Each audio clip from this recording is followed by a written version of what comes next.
Hello, welcome back to part 4 now. I was going to take you through my final piece and explain how I came to this conclusion, and how my ideas developed, created this conclusion, along with my research and how it all kind of came together. So, without any further ado, please, enjoy. So this is my final piece. Number 1. This is the buzzer coming out using Sulbass Polisher. Got the font, the sharp, piercing triangles. Owen Jones. This is a stencil cutout. Put on the scanner. Put on Photoshop. Neatened up.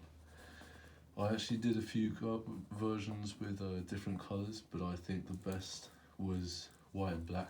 Kind of helped represent that piercing kind of white noise from not white noise, but kind of sharp, piercing noise from the buzzer. So that, using all my experiments, I felt that this was the best medium to describe that sound. Yes, right. Hope you saw that. Just look. Page number 2. We have this. This is a depiction of the speedometer. You've got P, B, and L and R here, the letters. Very rough, very coarse. With the paper kind of cut out, torn out. This idea came from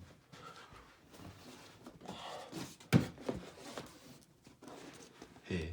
That I thought it would work quite well to have some paper kind of cut out, because it's quite rough, and this type of paper as well, kind of yellow with warmth of the motor, kind of representing that. I thought it would work quite well. The obviously the composition is quite similar to Polisher's, the way that it interacts with the speedometer. I thought it was quite cool. What didn't work about this, it's very rough and it's quite slapdash because I was in a rush. Shouldn't say that, but I was, and I just think it doesn't pop that well. I don't know if it was supposed to pop, but it doesn't. I just think it's not very tidy. But then the sound wasn't supposed to be tidy. I left these strings here as well because I thought kind of the roughness. I just thought I'd use that idea of the thread from before. Kind of exaggerate that. Thought it was quite cool. Anyway, it's not the best page for, just because it's a bit slapdash. Got the paint as well used from before. I think I could have made it look better, but yeah, tried my best. Page number 3. Okay, you've got this bad boy. This is fucking hard. This is hard. Sorry. See, you've got the tinfoil from earlier. I decided that it was good. It was sharp. It was piercing. It was ideal to represent that kind of frequency of a police siren.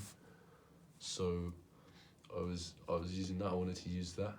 I was thinking, wait, but it's quite difficult with these edges to create the whoopiness, the swoopiness of a police siren. And so I thought, well, I'm gonna have to cut it out.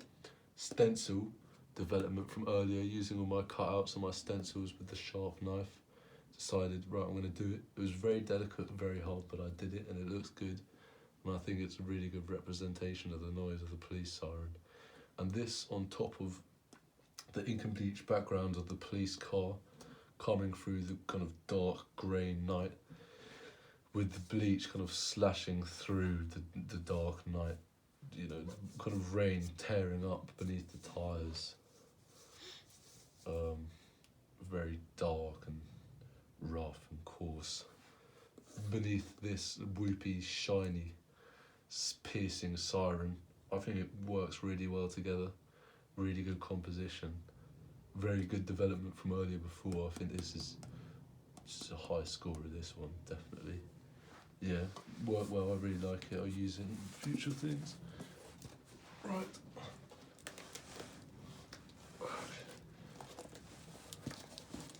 Right, my click one.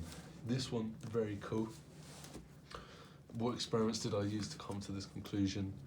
I used my plastic from earlier, the man-made kind of manufacturedness kind of plastic, you know. It's kind of brisk and perfect for that click sound, you know, because it was the same material as the machine. And cut out technique from before, same as all the other ones, using a knife to cut out these images. Also raised a little bit, so you've got that slight shadow, that slight kind of repeat of the sound beneath it. Really nice. I think it works really well. Polisher, right. The way it says click, that's really cool. It's quite robotic, very man-made, very straight, geometrical, and yeah, it says click. You got the font there. Font which is quite satisfying, kind of plastic. You've got that sound. I think it works really well to describe the sound.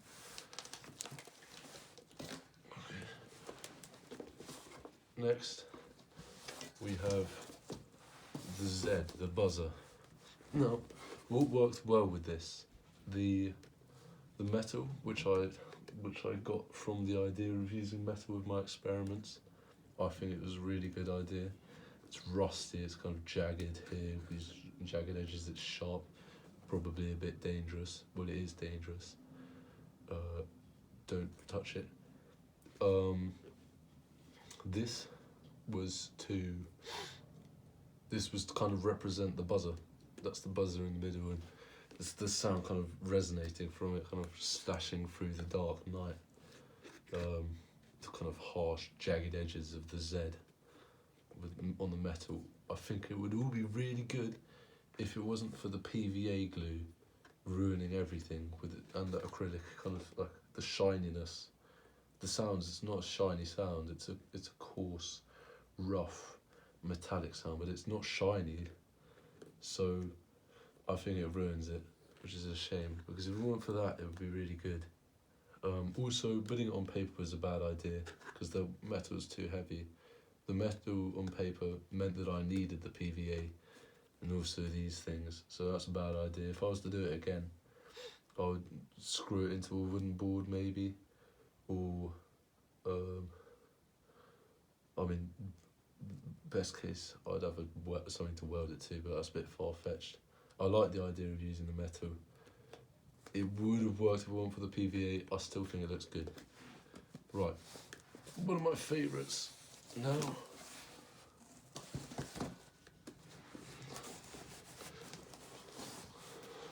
This one. You can see here, because I've got good lighting. You've got the shadows from my 3D relief. This is why I wanted it to be 3D. It looks really good with the shadows coming off it. This kind of creates the kind